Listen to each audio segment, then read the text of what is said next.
So my name is Wes Bunn with Epic Games, and we're going to take a look at the sequencer editor inside Unreal Engine 4 today, and how it was used to create the cinematics in our latest VR game, Robo Recall. We got a lot to cover, so I'm going to try to outline really quickly what we're going to cover here in this last 30 minutes of today. First and foremost, we're going to look at the sequencer editor, and briefly how the intro scene was created in Robo Recall. Before we start to create our own sequence from scratch, we're going to be working with cameras, working with actors, doing a little bit of animation as well. So we got a lot to do here. As we go through this process, I'm going to be talking about some of the sequencer best practices, things that we do at Epic to kind of make our life a little bit easier, some tips and tricks that will hopefully make your life easier as well. And then we're also going to talk about the rendering out process. So we finished our cinematic and we want to render it out. What are the options that are available to us when we decide to do that? We're also going to be working with our media framework tools for a little bit. Our media framework tools will allow us to hook up our output media file and play it on these TVs on the level here. And then we're going to do a little bit of Blueprint visual scripting so that when we start our session, the TVs will start playing our content on them. And I know Blueprint's probably not what you signed up for if you're coming to a cinematics talk, but whenever I talk, I always try to stress to people to make friends with Blueprints, because it's going to make your life a lot easier. You can do a lot of things in Blueprint without having to touch a single line of code. And then finally at the end, I'll stick around for a short Q&A. I know some of you guys might want to get out of here since it's the end of the day, but I'll stick around for any questions that you might have. So let's go ahead and get started. I have a build of Robo Recall up here. This is the Robo Recall editor. And to give you some quick context before we take a look at the intro, if you're not aware of Robo Recall or have not seen or played the game yet, you play as a tech repairman that's been promoted to recaller and is tasked with eliminating the defective robots in the city. In the scene that we're about to look at, we get our first look at the shift in the robot's behavior. So let's go ahead and take a look at that. We interrupt your regularly scheduled program when blimps attack to bring you this emergency announcement. An emergency. So at this point you would be in VR. I guarantee you it's much more impressive when you have the headset on and you're in VR here. But what you can see is that we have full control of the camera. So it's not like a traditional cutscene, it's more like a scripted gameplay sequence that was done in sequencer. So our robots are kind of interacting with each other, all playing kind of different animations. They're looking at nothing on the TV just yet, because we're going to hook that up a little bit later in this session with our own content. You can see our robots kind of interacting. There's a newscast talking about the malfunctioning robots in the city that they're all paying attention to. You can see a drone just flew by, and these robots are kind of just standing around watching. That guy's shopping for parts there or something. Good job. This guy gets in my way. Get out of here. So what I want to do actually is pause this. We're going to come back to this in a moment to avoid any spoilers. We're going to play the whole thing back in its entirety when we hook up our content on the screen here. But what I wanted to do first was open the sequence that powered what you just saw. If I open this level sequence here, that will open up Sequencer over in the right-hand side of the screen. If you're unfamiliar with Sequencer, it's a non-linear track-based editor. So if you work with film editors like Adobe or any of those traditional film editors out there, this should look very familiar as we have several different tracks. We have a play rate, we have a fade track, those are pretty self-explanatory. But we have this shots track at the very top here, and this should look very familiar if you're used to working with clips inside of other applications. So we can drag these around like so in Sequencer. If we had multiple shots in here, we can arrange them and rearrange them as we see fit, just by dragging them around inside of Sequencer.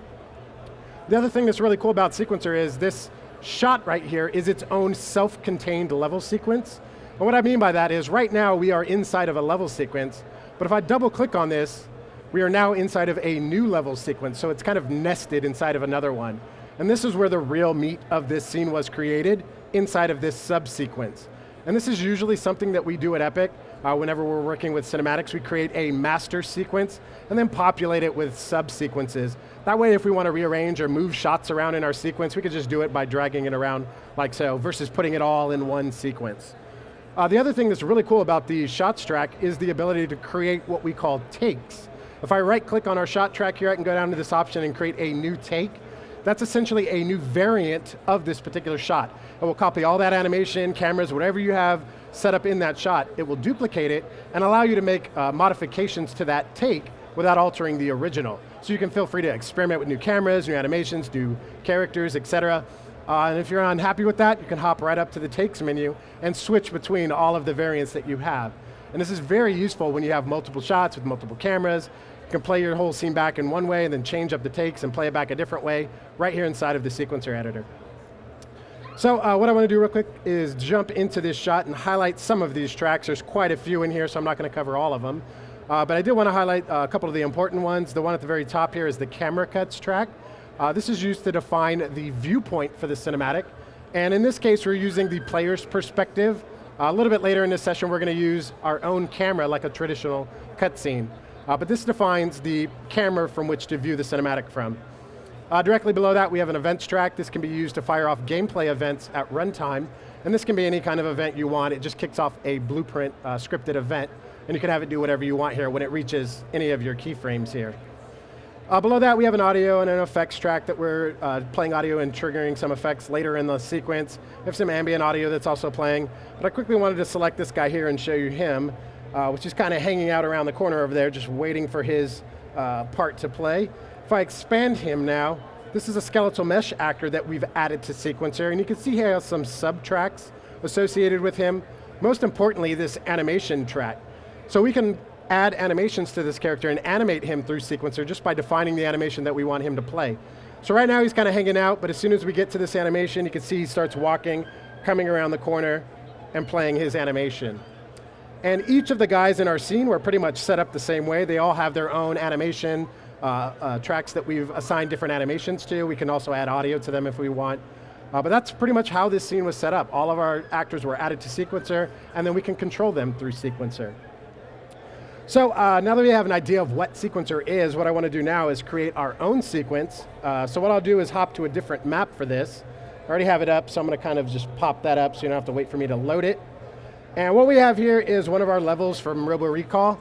It's kind of like a city environment. It's also the backdrop for where our newscast takes place, where all the robots are going crazy in the city. If I hit the G key, I can hide all these editor icons so it looks kind of like that. And if I open the sequence, which powers our newscast, if I double click on this, you can see our sequencer editor looks a little bit different than it did before. We don't have any additional tracks, we just have a shot track to which I can lock it to, so our viewport is locked to that shots track. And now what we have is a more traditional cutscene. We have some camera movement, some different shots in here, like so as I'm scrubbing through. You can see our robots are going crazy in the city here.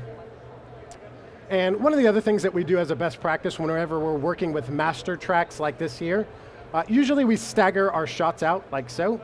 We could put all of our shots up on one track like so, but then it's kind of hard to see where the break in all of your shots are. So typically this is what we do. We kind of stagger it out just so you can see the distinctive breaks in your shots. And again, we can also move these shots around because they're self-contained level sequences and arrange them as we see fit. So what I want to do is replace one of these shots with our own shot. I'm thinking we're going to do this shot right here actually. We're going to replace this with our own shot. So if I zoom in and I take the shot here and I right click on it and I go to properties, I can deactivate it so it's no longer active. And what I could do is kind of move this down to give us a little bit more room to create our own shot in here. Sequencer operates on a top-down evaluation. And by that I mean it's going to evaluate the topmost track and work its way down. So these are kind of stacked on top of each other, but if I scrub through, it's only going to play the top one until it gets to the next one, like so. And I could shift this back and forth as I see fit. But I think this is good. This is what we'll do here. So I'm going to insert a shot in here so we can create our own sequence. And to do that, I can come to the shots track here, click this button, and insert a shot.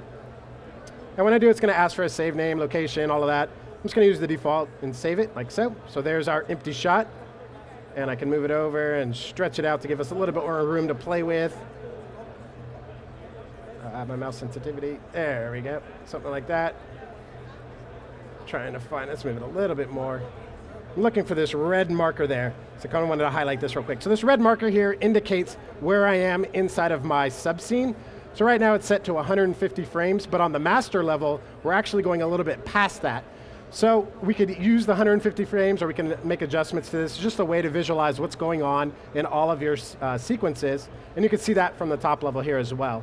So our subscene's only set up to 150 frames. Anything past that is not going to get evaluated here. So we'll use the 150 frames for our shot and just move that over. And if I double click on this now, we're set up to use 150 frames and it's completely empty.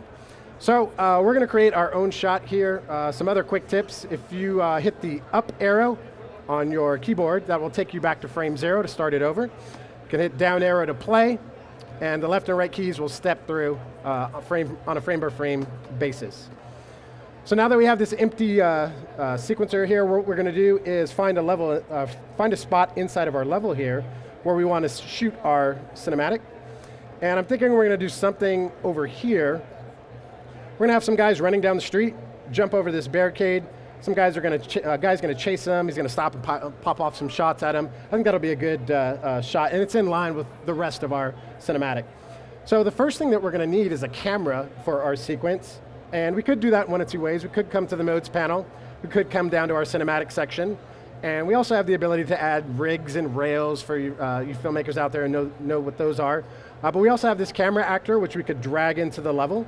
We can then add it to sequencer, but if you recall, we need a camera cuts track to tell us what our viewpoint is, so we need to add that. Or we could click this button right here, and it will do all of that for us in one step. So if I click this, it'll create the camera cuts track for us, and create a camera, and associate that camera with our camera cuts track. So we're ready to go. We're ready to start filming our shot. We're also put into pilot mode, which allows us to kind of fine tune where we want to frame up our shot, which I think right here is fine. Typically before I add a camera, I'm flying around the viewport to kind of frame up and see how I want to shoot it. And I think this is going to be fine, so we're going to do that. The last thing that I want to do to this is, because it's kind of like a newscast, I want to get a little bit of camera movement, so kind of like a handheld style camera movement. And we can do that from the camera track here. If we go to the track button, and we come down to camera animation or camera shake, we can select one of these. You can also create your own camera animation data from Max or Maya, bring that into Unreal. We're also looking at exposing these as part of our engine content so that you have something to kind of play with, but you can also import your own if you feel so inclined to do that. So I'm going to choose this one here and see what this looks like. If I scrub through, we get a little bit of movement there, which is what we want. So it looks like a handheld shaky cam. And we'll do a little bit more work to this camera here in a moment just to kind of punctuate our scene. But for now, we need some actors in our scene because we're just kind of filming nothing. So I'm going to unlock our camera so we can control our viewport here. And I'm going to come down to the content browser and just drag some guys into the level like so. We'll take this guy in. He'll be the bad guy for our little cinematic here. So we have these guys inside of our level. How do we get them to sequencer and start working with them in sequencer? Well, sequencer is very smart. It knows what you have selected in the level. So if I hold control and select all of these guys, and I come over to sequencer, click the add button, and under add actor to sequencer, I can add all three of those guys to sequencer and then control them through sequencer. So anything that's in your level, you can add to sequencer and control it. So I'm going to go ahead and add all three of those guys, and when we do, they each get their own transform and animation tracks. So let's go ahead and start animating our guys here. I'm going to select this guy, and he's selected in sequencer. We want to give him an animation. We come to the animation track, click this button, and search for the animation that we want to apply. Now in this case, we're going to look for a run and jump animation. And we have quite a few here. Looks like we have some variants here, so I'm going to go ahead and try this one here. This run to jump version 1, like so. And let's see what it looks like. If I scrub through my scene, he's running the wrong way, so we're going to have to fix that. So we can come to the viewport, and we could hit E to go into rotation mode. Just grab that arc, rotate him around 180 degrees, like so. You can press W to go into translation mode and just kind of move him over so that he's jumping over that barricade. So if I scrub through now, move him back forward a little bit more. This guy's not a long jumper. I could spend some more time fine-tuning this, but I think that will be good, except there's one thing that's going to bug me. That back leg, if you take a look at it, it's kind of clipping into the barricade there, and we're going to be good cinematic designers. We're going to fix this. Now you could do this a couple different ways. You could use the transform track and pop that guy up and add a keyframe, move him over, and then pop him back down. Or with the power of Unreal, you can edit this animation directly inside the editor. So you don't have to go out to Max and make those changes, bring them back in, or Maya if that's your favorite. We can make those changes right here in the editor. So I'll show you how you can do that. If we go to the animation track, right click on it and go to properties, we can browse to that animation. Here it is in the content browser. If I double click, it'll open it up. So let me bring it over here so you guys can see it on this side. And that animation is playing back now. You can see our guy doing his jump there. I'm going to pause it and kind of scrub it back a little bit. So that back leg is just dragging behind a little bit. So we're going to fix that inside of our animation tools here. So I'll add a keyframe for his starting position, and then when he finishes his jump, I'll add another keyframe. But then I'm going to pop back a little bit, move that leg up just a little bit, and add a keyframe for that. So let's go and select his knee there, something like that, calf, I guess, that'll work. So I'm going to add a key for that by clicking this button here from the toolbar. I'm going to scrub forward a little bit so he gets over like that. I'll add another keyframe. Then I'm going to backtrack a little bit to somewhere in here, somewhere in the middle, something like that. I'm going to come in here and just pop that leg up, making sure he clears it, adding a keyframe. So now that when we scrub through, that back leg comes way up and should clear it. So if I apply these changes now, and I close this out, and I come back to sequencer, if I scrub through, that back leg should get over. We could move him forward a little bit more to make sure, or make some more adjustments to it, but it's much better than it was before. So he clears the barricade. Let's go ahead and give some animation to our other guy here. And let's make sure that we're at frame 0 by hitting the up arrow. And let's go down to our animation track. Let's use a run jump animation for him. And we'll use the version 2 because I think it's a little bit different, so we'll go ahead and do that. And if I scrub through now, he's running the opposite way. So we got to fix that. So again, we're going to press the E key to go into rotation mode and rotate him around 180 degrees. Like so. And let's scrub through and see what that looks like. Looks like he needs to come back a little bit, so I'm going to hit W, pop him back. This guy was a long jumper. He easily cleared that. So we don't need to make any animation changes to him. I think he's good.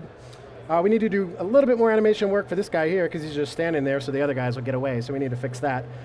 First thing I'll do is hit E and rotate him so he's facing the right direction. And for this guy, we're going to do something a little bit different. Our previous 2 guys, we were using motion capture data, which had root motion translation built into the animation. Oftentimes, when you're working with animations, you may have animations that don't have built-in translation, and how you would get around that inside of sequencer. I'll show you a quick way you could do that. So if I go back to the beginning of our cinematic here, and I select our guy, I go to our animation track. Let's use a run forward. So you can see if I scrub through, our guy does not have translation built in. He's just running in place. Not only that, his animation is very short.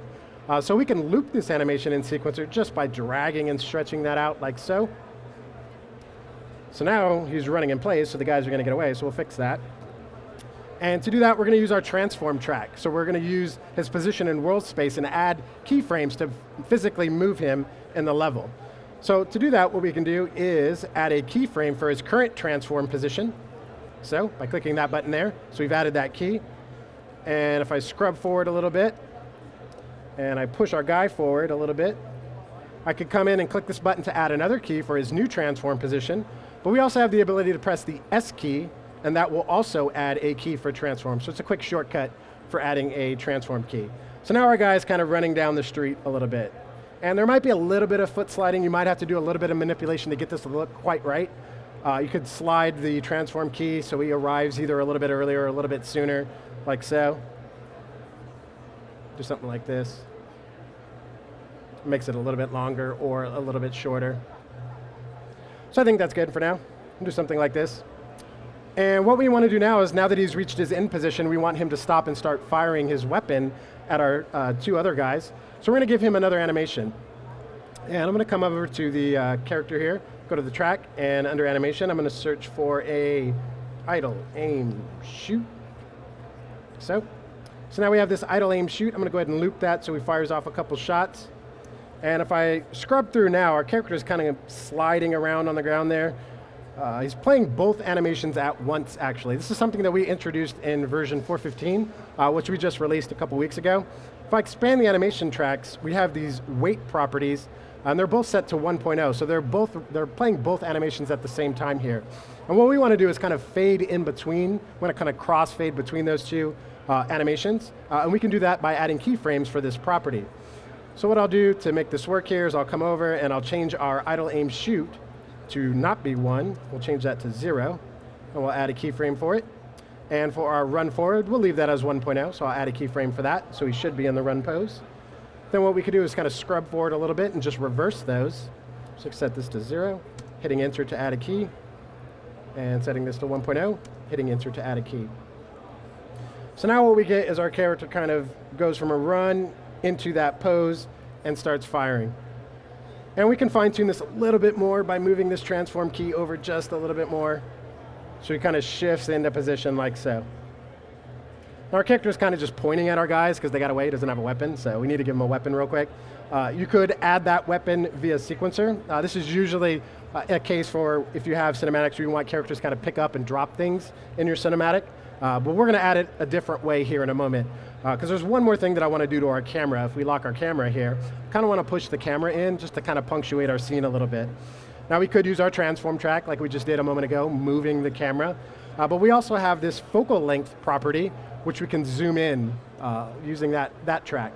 So I'll add that to kind of finish off our scene here. We'll use the default 35 length there. I'll add a keyframe for it, scrub forward a little bit, adjust that to kind of push in just a little bit. I could have moved my guy over a little bit more, but I think that's good. So we've added a key, so what we get is a little bit of camera movement and shake. Our guys are running and jumping over, kind of punch in like so. Last thing that we need to do is give our guy that weapon because he still doesn't have a weapon in his hand. So let's go ahead and do that.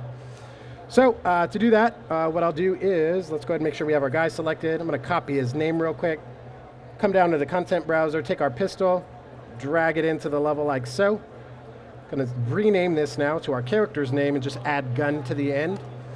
So that when I come to the world outliner and I select our character, that gun is right there underneath him. To attach things, you can come to the world outliner and just drag and drop them on top of whatever you want to attach them to. So in this case, we're attaching it to our character. So when I release this, my mouse button, it's going to ask us, where do you want to attach this? Now our character, we can attach this to any bone we want on our character, but our character has some weapon bones, which are some bones in his hands for carrying weapons, obviously, appropriately named. So I'm going to attach it to his weapon L there, his left hand. You can see it pops into his hand there. So now if I scrub through, our guy's kind of holding it upside down there, kind of shooting gangster style or sideways, or you can create a new take to have that if you want in your scene, but we'll fix it for the purposes of this demo. I'll fix it. Maybe in another demo I'll leave it. And I'll rotate that around by hitting the E key and then the W key for a transform or translation like so. And we could fine tune it some more, but from this distance, I think that's going to be just fine. So our scene's set up, we're good to go, everything's done. I would also add some particle effects on the gun, but I think we're good. At this point, what we'd want to do is render the whole sequence out so that we can share it with our friends or do whatever we want with our media. To do that, we would come to this clapboard icon here to bring up our render movie settings. And you can see we have a bunch of different options in here for how we want to render this out. We can render it out as a video sequence or an image sequence. We can change the frame rate or resolution. For you cinematics folks out there, we can apply burn-ins to this. So if you're looking at dailies and you want to have time code information or shot name, you can add those or your custom burn-ins if you'd like as well. We also have the ability to write out edit decision lists for you film people out there. You can use that in your post-production process as well. Now I'm not actually going to capture this out because we got about 7 minutes left in today's session. So what I'm going to do is close this out because I've already rendered it out to save us that time. I'm going to hop back over to my other project real quick. And what I'll do is bring in our rendered clip that we've captured through the magic of GDC. And if I come over here and I go to my folder, here's our clip that we've rendered out. And I can drag and drop that in like so. And when we do that, it's going to create a new asset for us. It's going to create this file media source asset. And this is part of our media framework tools. And media framework in Unreal is a way that you can work with, as the name suggests, media inside the engine. That media can be packaged with your project, can be local on your local machine, or it can be streamed in via URL as well. We're going to use a local copy here. To actually play this, though, we're going to need a media player asset. And to create that, we can right-click, or we can go to the Add button over here. But we can right-click and go to Media, and select Media Player. And when we do, it's going to ask us if we want to associate audio and video with this, which we do. So I'm going to check both of those and click OK. It's going to ask for a name, which we'll just call our player, like so. And it's created those two assets for us. The next thing that we want to do is, if we come to our TV here, and we look in the details panel, you can see we have some materials applied to our TV. We have an element 0 and element 1. These represent the inner portion and the outer portion of our TV. So we need to create a material to apply to element 0, which is the inner portion of our TV. So the quickest way to create a material is to come to our texture here, right-click on it, and create a material. And that's it, we're done. We don't have to go into the material editor because we know that this is a media texture, so it's done everything for us. All we need to do now is select all of our TVs in the level, make sure I have them all selected, and take our material, drag and drop that on top of element 0, which is the inner portion of the TV. So our material is set up on our TV. The last thing that we need to do is a little bit of blueprint scripting so that when we start the game, the media starts playing. For those of you that aren't aware, Blueprint is our visual scripting language inside Unreal Engine 4. And I'm going to do this inside the level blueprint, which is just a unique blueprint per map. So I'm going to open this up, and I'm going to pop this over on this side like so. And what we need is a reference to our media player asset. So I'm going to create a variable for that reference, and I'll call it our player, like so, just to keep our naming consistent. We're going to have to change the type because a Boolean variable is not going to help us. We're going to need a media player. So a media player reference, a reference to our media player. If I compile, it's going to say, well, what media player are you talking about? Right now I don't know what you're talking about. But if I click this drop down, I can then specify to use our player, which is what we want. So if I compile one more time, and I hold Control and drag this into the graph, we now have a reference to our media player asset. So what we want to do is, at the beginning of play, when we start our game, we want to open this asset so that it can start playing.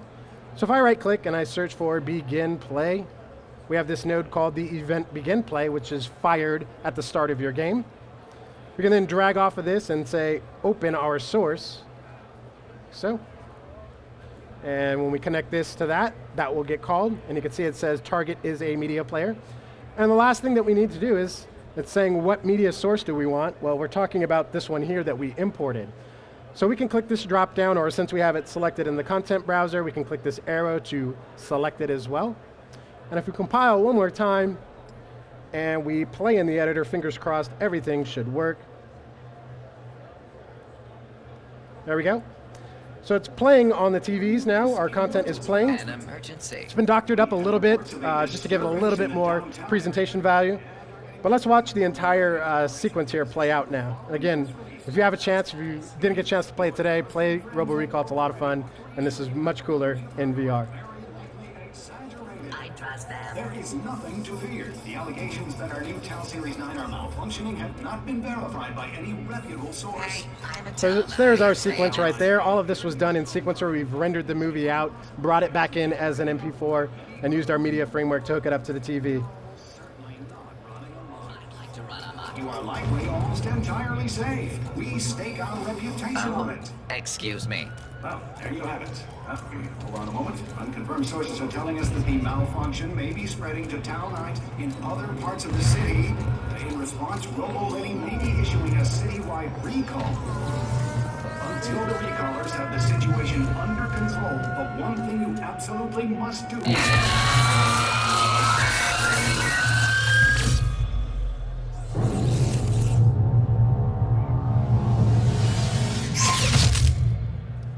So that is the intro cinematic to Robo Recall, which was all done inside of Sequencer. And really quickly before we get out of here, I'm going to recap what we covered here today. If I can get my toolbar back, that would help. Somebody locked it. There we go. So recapping really quickly what we covered. We took a look at the Sequencer editor and how the intro scene was constructed. We created our own sequence from scratch. We added cameras, did animation, and we talked about shots and takes and how those are so valuable. We talked about some of the best practices, things that we do at Epic, various shortcuts that we use. We talked about the rendering process, didn't actually render it out, but we talked about the options that are available to you during that process. We used our media framework tools to get our content playing on the TVs in our level. And then we did some Blueprint visual scripting to actually have it play when we started our game. So we covered quite a bit here. All of this stuff is covered in our official documentation as well, if you'd like to learn more about Sequencer. Thank you guys so much for sticking around. I know it's the end of the day, so go ahead and get out of here and enjoy the rest of the show. Thank you guys.